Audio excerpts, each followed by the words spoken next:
কই, আমি তো কাউকেই দেখতে পাচ্ছি না। তাহলে কি আমি কানে ভুল শুনেছি? না, এটা কিছুতেই আমার ভুল হতে পারে না। আমি এখানে মেঘ, এইদিকে তাকাও। কে কে কথা বলছেন?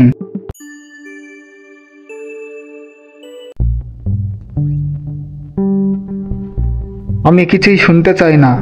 মরার আগে তোর বাবা আমার কাছ থেকে 60,000 টাকা নিয়েছিল, আর তুই 7 দিনের মধ্যে টাকা পরিশোধ করবি, না হলে বাড়ি ছেড়ে 7 দিনের মধ্যে চলে যাবি। যদি টাকা পরিশোধ করতে না পারিস তাহলে বাড়িটি আমার দখলে হবে। দয়া করুন জমিদার সাহেব, আমার বাবা আজকেই মারা গেছে, আর আমি কিভাবে আপনার এত টাকা পরিশোধ করব? দয়া করে আমাকে আরো কিছু সময় দিন। আমি আর তোকে কোনো সময় দিতে পারবো না। হয় 7 দিনে টাকা পরিশোধ করবি, না হয় এই বাড়ি ছেড়ে চলে যাবি। আর তা না হলে তোকে তো বললাম আর একটি উপায় আছে। আমি মারা যাব, তাও আপনাকে কখনো বিয়ে করব না। আমি আপনার টাকা পরিশোধ করে দেব। ঠিক আছে, দেখ পারিস কিনা। এখানে এত ভিড় কেন? সামনে গিয়ে দেখি তো কি হয়েছে এখানে। এই যে ভাই, কি হয়েছে বলুন তো? আর বলবেন না ভাই, এই মেয়েটির বাবা খুবই দরিদ্র। জমিদারের কাছ থেকে কিছু টাকা নিয়ে চাষবাস করেছিল, কিন্তু হঠাৎ লোকটি মারা যায়, আর জমিদার এই সুযোগ নিয়ে মেয়েটার সঙ্গে খারাপ ব্যবহার করছে। আপনি এভাবে কারো দুর্বলতার সুযোগ নিতে পারেন না। দেশে এখনো আইন আছে। আর আপনি কত টাকা পান? আমি আপনার সব টাকা পরিশোধ করে দেব। আপনি 7 দিনের সময় দিয়েছেন, আমি 7 দিনের মধ্যে আপনার টাকা পরিশোধ করে দেব। তুমি কে, আর তুমি কেন এদের টাকা পরিশোধ করবে? আমি মেঘ, পাশের গ্রামের জমিদারের ছেলে। আপনার টাকা আপনি সময় মতো পেয়ে যাবেন। এখন চলে যেতে পারেন। আপনারাও সবাই এখন চলে যান। বাবা, মালা আমার নাতনির মতো। জমিদার লোকটি মোটেও সুবিধার নয়। তার নজর পড়েছে মালার ওপর। ছোটতেই ওর মা মারা যায়, এখন ওর বাবাও বেঁচে নেই, তাই ও এখানে কিছুতেই নিরাপদ থাকতে পারবে না। তুমি তো ওর উপকার করতেই চাইলে, তুমি ওকে এখান থেকে নিয়ে যাও বাবা। মেয়েটা বড়ই অসহায়। এরপর মেঘ মালার দিকে মায়ার দৃষ্টিতে তাকালো। মালার রূপে মেঘ মুগ্ধ হলো। মেঘ তখন সিদ্ধান্ত নিল সে মালাকে বিয়ে করবে, আর সে এভাবেই মালাকে জমিদারের হাত থেকে বাঁচাতে পারবে। তুমি কোনো চিন্তা করো না বুড়িমা, আজ থেকে আমি মালার দায়িত্ব নেব। মালা, আপনি যদি কিছু মনে না করেন তাহলে আমাকে বিয়ে করবেন। আমি আপনাকে কখনো কষ্ট দিব না। মেঘের সাহসিকতা ও সততা দেখে মালা মুগ্ধ হলো, এবং সেও এক কথায় রাজি হয়ে গেল। তুমি আমাকে চিন্তা মুক্ত করলে বাবা। দোয়া করি তোমরা সুখী হও। এরপর মেঘ মালাকে বিয়ে করে তার বাড়িতে নিয়ে এলো। মেঘ, এই মেয়েটিকে, আর তুই সাথে করে এই মেয়েটিকে কেন এনেছিস? মা, ওর নাম মালা। ওর বাবা মা আর এই পৃথিবীতে বেঁচে নেই। ওর বাবা মা বেঁচে নেই, তা আমরা কি করব? তুই ওকে সাথে করে এনেছিস কেন? আর ওকে দেখে মনে হচ্ছে ও নতুন বউ। হ্যাঁ মা, ও নতুন বউ, আর ও এই বাড়ির বউ। আমি মালাকে বিয়ে করে এনেছি। কি? তোর এত বড় সাহস! আমাদের কোনো কিছু না জানিয়ে তুই একা একা বিয়ে করে ফেললি? এই মেয়েকে আমরা কিছুতেই বাড়ির বউ হিসেবে মেনে নিতে পারবো না। তুই এখনই এই মেয়েকে বাড়ি থেকে বের করে দে। তুমি কি বলছো মা? আমি ওকে কিভাবে বাড়ি থেকে বের করে দিব? ও যদি এ বাড়িতে থাকতে না পারে তাহলে আমিও আর এ বাড়িতে থাকবো না। কি? তুই এই কথা বলতে পারলি? তোকে কত কষ্ট করে আমি বড় করেছি। তুই যে আমার একমাত্র বুকের ধন, আমাকে রেখে তুই চলে যেতে পারবি? মা, মালা অসহায়। ওর বাবা মা কেউ আর এই পৃথিবীতে বেঁচে নেই। তাহলে আমি ওকে কোথায় রেখে আসবো তাই বলো তো? আচ্ছা, তুমি থামো গিন্নি। তোকে আমরা বিশ্বাস করি, আর আমি এটাও জানি এমনি এমনি বিয়ে করিয়ে নিস। কি হয়েছিল সব খুলে বল। ঠিক আছে, শোনো তাহলে। এরপর মেঘ তার বাবা মাকে সব ঘটনা খুলে বলল। মন থেকে না চাওয়া সত্ত্বেও মেঘের বাবা মা মালাকে মেনে নিল। আচ্ছা, যা করেছিস করেছিস, মেয়েটাকে নিয়ে ভিতরে আয়। তুমি এটা কি করলে? ওই মেয়েটাকে মেনে নিলে কেন? ছেলেটাকে নিয়ে আমি কত স্বপ্ন দেখেছিলাম, ওই মেয়েটার জন্য আমার সব স্বপ্ন ভেঙে গেছে। আমি কিছুতেই ওই মেয়েকে বাড়ির বউ হিসেবে মেনে নিতে পারবো না।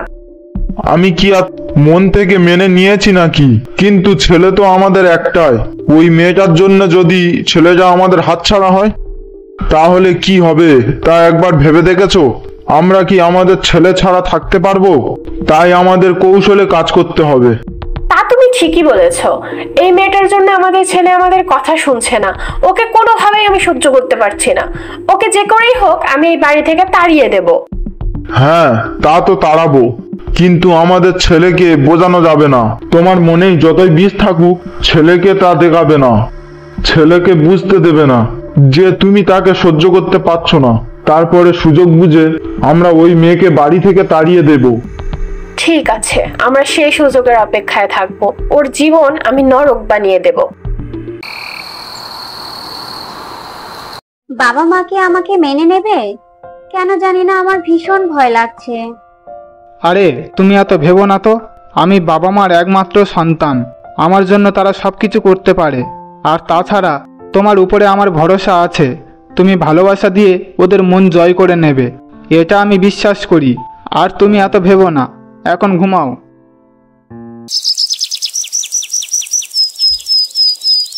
মালা আসার পরে মালার শাশুড়ি বাড়ির সকল কাজের লোককে বাড়ি থেকে তাড়িয়ে দেয় আর মালাকে দিয়ে বাড়ির সব কাজ করিয়ে নেয়। মালা সকাল সকাল ঘুম থেকে উঠে বাড়ির সম্পূর্ণ কাজ করে ফেলে, কিন্তু তারপরও তার শাশুড়ি সব কাজে মালার ভুল ধরতে থাকে। কি হলো বৌমা, তোমার এখনো রান্না শেষ হয়নি? আর কতক্ষণ লাগবে তোমার রান্না শেষ হতে? মা, রান্না শেষ হয়ে গেছে, আর একটু সময় লাগবে। আপনারা বসুন, আমি আপনাদেরকে খেতে দিচ্ছি। এতক্ষণে তোমার রান্না শেষ হলো? এতক্ষণ কি করলে শুনি? কোন মহারানী এসেছো? সারাদিন কি শুধু শুয়ে বসেই থাকো নাকি? এত বড় একটি সংসার মা, সেই সংসারে আজ এক হাতে সামলাই, তাই একটু তো দেরি হবেই। আবার আমার মুখে মুখে তর্ক করছো? আমি যখন বউ হয়ে বাড়িতে এসেছিলাম সব কাজ আমি একাই করেছি। আর তুমি যদি সংসার সামলাতে না পারো তাহলে বাড়ি থেকে চলে যাও। এই বলে মালার শাশুড়ি সেখান থেকে চলে যায়।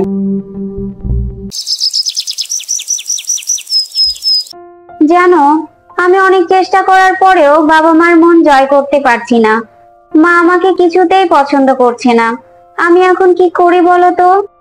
তুমি কষ্ট পেও না মালা, দেখবে একদিন সব ঠিক হয়ে গেছে।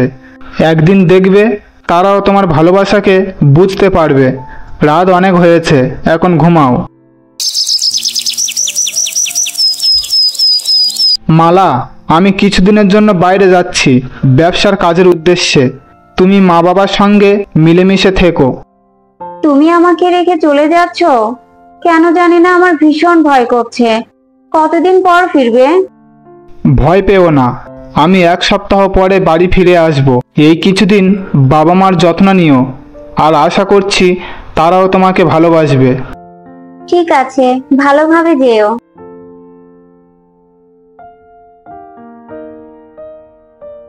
মা, আমি কিছুদিনের জন্য ব্যবসার কাজের উদ্দেশ্যে বাইরে যাচ্ছি, আর তোমরা মালাকে দেখে রেখো।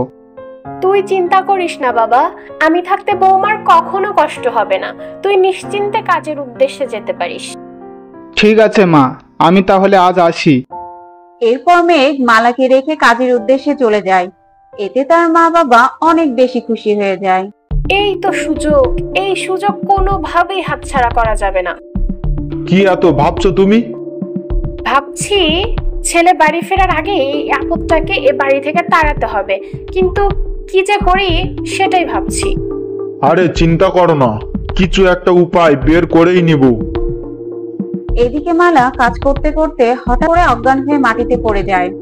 দুশ্চিন্তার কোনো কারণ নেই, আপনাদের বৌমা মা হতে চলেছে। সুখবর, সবাইকে মিষ্টি খাওয়ান। এখন থেকে আপনাদের বৌমার যত্ন নেবেন, ঠিক মতো খাওয়া দাওয়া করাবেন, তাহলে বাচ্চা ও মা দুজনেই সুস্থ থাকবে। ডাক্তারের মুখে এই খবর শুনে মালার শাশুড়ি ও শ্বশুর ভীষণ রেগে যায়। একটা আপদ ছিল, এখন 2টা আপদ হলো। না, কিছুতেই আর এই আপদ বাড়িতে রাখা যাবে না। ছেলে জানতে পারার আগেই একে বাড়ি থেকে আমাদের তাড়াতে হবে। কিন্তু একে যদি বাড়ি থেকে তাড়িয়ে দিই তো লোক সমাজে আমাদের উপর আঙুল উঠবে। ওকে আজকে রাতেই শেষ করে ফেলতে হবে। তুমি ঠিক বলেছ গিন্নি, আজকের রাতে আমরা মালাকে মেরে ফেলবো। আমি সব ব্যবস্থা করছি।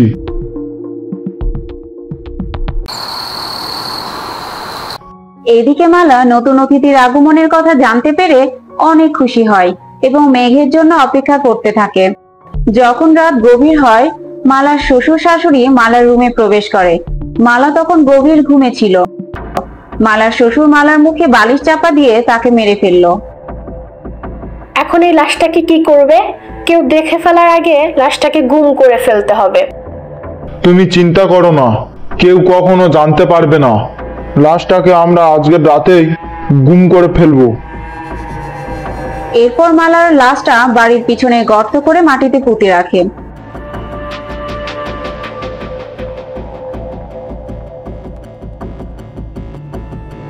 আল্লাহর রহমতে সেখানে একটি গোলাপ ফুলের গাছের জন্ম হয়, আর এই গাছটির মধ্যেই ছিল মালা ও তার সন্তানের আত্মা। কিছুদিন পর মেঘ বাড়িতে ফিরে আসে।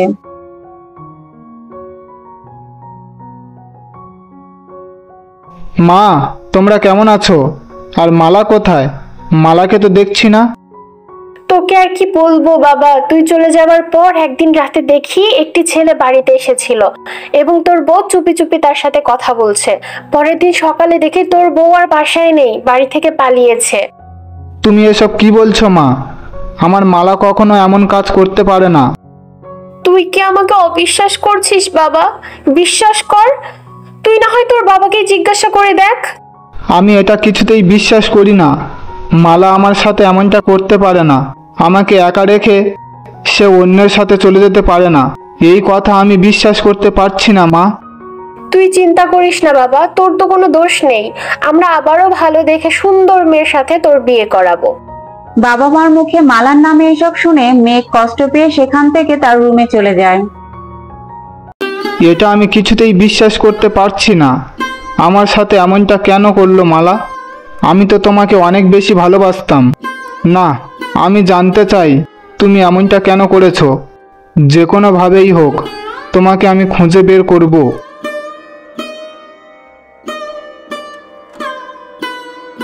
এরপর মেঘ সব জায়গায় মালাকে খুঁজতে থাকে, কিন্তু কোথাও সে মালাকে আর খুঁজে পায় না।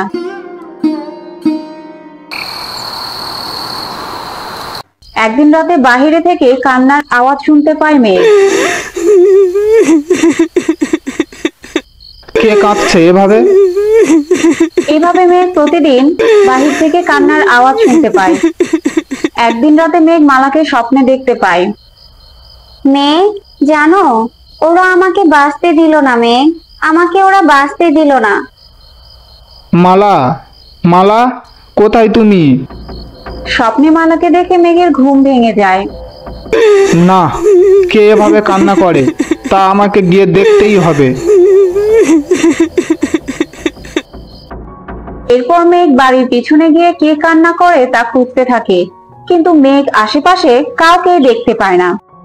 কই, আমি তো কাউকেই দেখতে পাচ্ছি না। তাহলে কি আমি কানে ভুল শুনেছি? না, এটা কিছুতেই আমার ভুল হতে পারে না। আমি এখানে মেঘ, এইদিকে তাকাও। কে কে কথা বলছেন? আমি মালা, আমি এই গোলাপ গাছ। ফুল গাছে আবার কথা কিভাবে বলে? আমি কি স্বপ্ন দেখছি?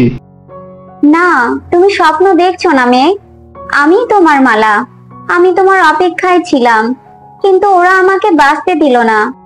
তুমি এসব কি বলছো? সবকিছু খুলে বলো আমাকে। এরপর মালা মেঘকে সব ঘটনা খুলে বলল।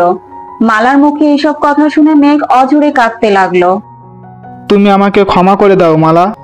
আমি কখনো ভাবতে পারিনি আমার বাবা মা তোমার সঙ্গে এমনটা করতে পারে। আমি তোমাকে বাঁচাতে পারিনি। আমি কোনোভাবে নিজেকে ক্ষমা করতে পারবো না। আমি তাদের ছাড়বো না।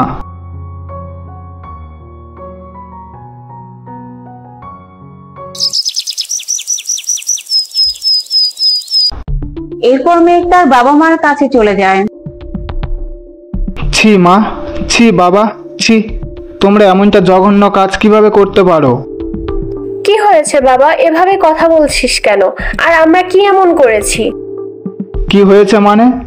এখনো বুঝতে পারছো না তোমরা কি করেছো? তোমরা আমার গর্ভবতী বউ মালাকে এভাবে মেরে ফেলেছো। তোকে কে বলেছে যে আমরা মালাকে মেরে ফেলেছি? কি প্রমাণ আছে তোর কাছে? এখনো তোমরা স্বীকার করছো না? তোমরা প্রমাণ চাও? ঠিক আছে, চলো আমার সাথে।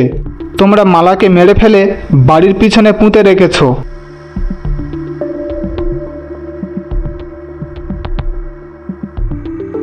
কি প্রমাণ আছে তোর কাছে যে আমরা তোর মালাকে মেরে ফেলেছি আর এখানে পুঁতে রেখেছি? এমনও তো হতে পারে যে অন্য কেউ তাকে মেরে ফেলেছে। আমাকে মালা নিজেই বলেছে মা। সে কিভাবে বলতে পারে? মরা মানুষ কথা বলে কিভাবে? তাহলে তুমি স্বীকার করলে যে মালা মারা গেছে। কিন্তু মা, তোমার বুকটা একবারের জন্য কেঁপে ওঠেনি? তার গর্ভে তো আমার সন্তান ছিল, তোমার বংশধর। এই সব মিথ্যা কথা। আমরা মালার সঙ্গে এমন কিছুই করিনি।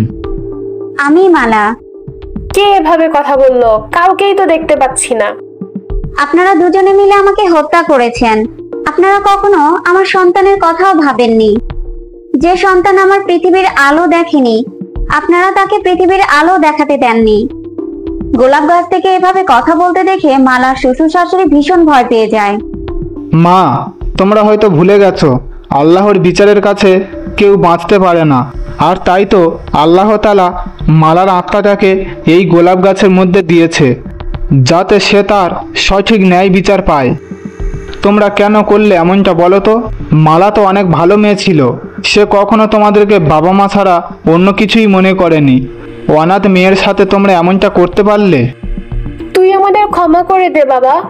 আমরা চেয়েছিলাম তোকে একটি ভালো ঘরে বিয়ে করাতে, তাই মালাকে মেরে ফেলেছি। এছাড়া আর আমাদের কিছুই করার ছিল না। অত্যাচার করার পরও সে নিজে থেকে বাড়ি ছেড়ে চলে যাচ্ছিল না। মা, আমি মালাকে ভালোবাসতাম। আমি তো মালাকে নিয়েই সুখেই ছিলাম। তোমাদের কাছে আভিজাত্য আর অহংকারটা বড় ছিল। আমি পুলিশকে খবর দিয়েছি, তারা এসে তোমাদেরকে নিয়ে যাবে। না মেঘ, তুই এমনটা করিস না। তুই এমনটা করলে সমাজে আমরা আর মুখ দেখাতে পারবো না। আমরা আমাদের ভুল বুঝতে পেরেছি। আমরা যতই অপরাধকে ঢাকার চেষ্টা করি না কেন, আল্লাহ তাআলা সত্যের জয় করেই থাকে। আমরা আর কখনো এমনটা করব না।